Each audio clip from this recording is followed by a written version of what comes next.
Before the crack of dawn, cha sắp chết, làm ơn hãy về nhà. Khi tôi đọc câu đầu tiên của bức thư, tôi đã nhăn mặt không thèm đọc tiếp trong khi tôi xé nó ra từng mảnh và ném vào thùng rác. Một luồng ánh sáng mặt trời tràn vào từ cửa sổ mờ, trên đó tích tụ một lớp bụi mỏng. Mặt trời rạng rỡ hiếm khi xuất hiện vào mùa đông đã chiếu sáng chiếc bàn làm việc bằng gỗ gụ của tôi nhưng không làm tâm trí tôi bừng sáng. Trong khi thẫn thờ nhìn khung cảnh đẹp như tranh vẽ của bầu trời màu ngọc lam được tô điểm bởi những đám mây nhàn nhạt thoáng qua, tôi vùi đầu vào giữa hai đầu gối của mình. Tôi ngồi trên chiếc ghế ra trong tư thế ngớ ngẩn này khi bắt đầu ngâm mình. Tuyết bên ngoài cửa sổ nhảy điệu điệu vồ từ trên trời rơi xuống và đọng lại giữa các vỉa hè trong khi sự yên tĩnh chỉ bị gián đoạn bởi tiếng chuông đồng hồ của nhà thờ xoa dịu trái tim tôi. Nghe tiếng động của chiếc đồng hồ thu nhỏ cạnh giường, tôi vẫn đứng yên. Bầu không khí thanh bình bắt đầu nảy sinh bất an trong lòng tôi cho đến khi giọng nói của con trai tôi truyền đến tai tôi. Cha, anh ấy là một cậu bé 5 tuổi với mái tóc đen như mực của tôi và đôi đồng tử đen của tôi thỉnh thoảng giãn ra khi tình tiết của những câu chuyện tôi đọc cho anh ấy nghe vào ban đêm lên đến cao trào. Khoác trên mình chiếc áo sơ mi nhạt màu và quần tây xám, sự thuần khiết trong tâm trí anh không chỉ thể hiện qua sự giản dị trong phong cách ăn mặc mà còn thể hiện trên khuôn mặt thu nhỏ của anh với nụ cười gần như không rời. Buổi sáng, tôi trả lời trong khi kiểm tra lá thư nằm trong thùng plastic. Mẹ ra lệnh cho tôi thông báo với bạn rằng bữa sáng đã sẵn sàng, anh giải thích trong khi loanh quanh trên giường của tôi. Bạn đang làm gì đấy? Sự tò mò được thể hiện qua đôi mắt dường như được chiếu sáng của anh ta. Đang đọc, tôi bịa ra một lời nói dối và cảm thấy xấu hổ ngay lập tức. Một tập mô tả chủ đề vũ trụ học, hấp dẫn, giọng điệu của anh ấy giống như một người lớn và khiến tôi cười khúc khích. Tôi đang đọc một cuốn tiểu thuyết về thần thoại Bắc Âu. Bạn đã xem xét việc đọc văn học cổ điển chưa? Tôi hỏi, tôi đã nghiên cứu một số triết gia Hy Lạp và các nhà văn thời phục hưng rồi, anh quay lại với vẻ tự hào, gần đây, tôi đã hoàn thành một tập thơ của Edgar Poe và The Divine Comedy. Ở đó, kiêu ngạo, hám lợi và đố kỵ là những thứ tiếng lạ mà người ta biết và chú ý, một bầy bồ của sự tuyệt vọng, ông trích dẫn. Ôi mù quáng, ôi ngu dốt, sự quỷ quyệt tìm kiếm bản thân đã thúc đẩy cuộc đời phàm trần ngắn ngủi và len lỏi qua mọi cõi vĩnh hằng. Tôi nhận xét khi anh ta trầm ngâm, đấng làm tăng trí tuệ tăng thêm nỗi buồn, anh ta trả lời. 3 điều không thể bị che giấu lâu, mặt trăng, mặt trời và sự thật, tôi nói trong khi cười khúc khích một lúc cho đến khi nỗi sầu muộn lấn át tâm trí tôi. Tại sao, con trai tôi xác định ngay sự rối loạn của tôi khi tôi lắc đầu buồn bã. Bạn làm tôi nhớ đến anh ấy, tôi giải thích khi anh ấy có vẻ bối rối. Ai, anh ấy hỏi tôi khi tôi mỉm cười. Một tia nắng tràn vào qua khung cửa sổ mờ đã phủ đầy bụi khi những hạt mồ hôi tích tụ trên trán tôi khi thả mình trên tấm nệm trong căn phòng ngột ngạt. Sàn nhà nhem nhuốc với những vết bẩn trộn lẫn với bùn đất trong khi các bức tường trong phòng trông na ná với lớp sơn nhợt nhạt bị nấm mốc bao quanh. Một mùi khó chịu của cá sống lan tỏa khắp bầu không khí khi tôi ngáp và nhìn chằm chằm với vẻ căm ghét về phía những con muỗi. Chúng thường xuyên cố gắng tạo ra những tiếng động khàn khàn để quấy rầy giấc ngủ của tôi, cũng tạo ra nhiều bực tức trong tâm trí tôi. Khi tôi dang rộng hai tay và thẫn thờ nhìn về phía khung cảnh ngoài cửa sổ thì tiếng gọi của người anh già vọng đến tai tôi. Thậm chí không cần cử động cần thiết để nhận ra nét mặt cau có và không hài lòng in trên khuôn mặt anh ấy, tôi có thể cảm nhận được thái độ không hài lòng của anh ấy đối với tôi vì giọng điệu của anh ấy thẳng thừng. Mặc dù vẻ thô lỗ của anh ấy dường như không muốn đối với tôi. Darren, giọng nói của anh ấy vang vọng khắp nơi ở thu nhỏ của tôi khi tôi nhăn mặt.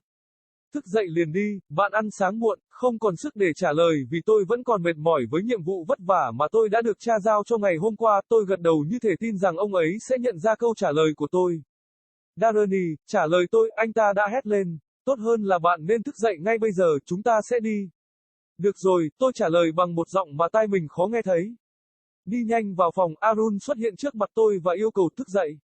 Bạn lười biếng, tôi ngay lập tức đứng dậy giống như một con chó theo lệnh của chủ nhân của nó trong khi khung cảnh của vùng nước đen đủi ngoài cửa sổ khiến bản thân tôi choáng ngợp trước một cơn bệnh khó tả.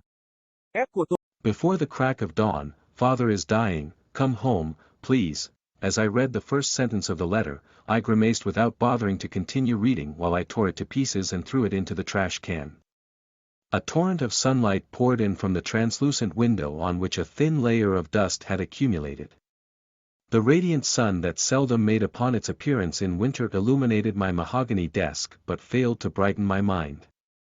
While staring blankly at the picturesque scene of the turquoise sky which was embellished with fleecy, pale clouds, I buried my head among my knees. I was seated on the leather chair in this absurd posture as I began to muse.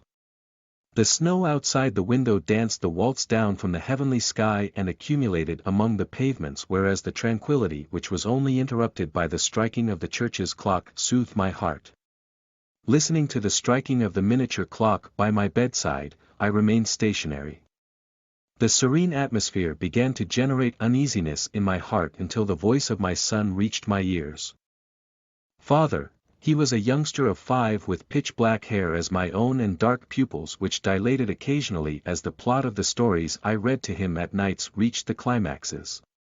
Clad in a pale shirt and grey trousers, the purity of his mind was not merely shown through the simplicity of his dressing style but also his miniature face on which a smile was almost unfailingly printed. Morning, I replied while checking the letter is within the bin, Ponleek, mother ordered me to inform you that breakfast is ready. He explained while lolling upon my bed. What are you doing?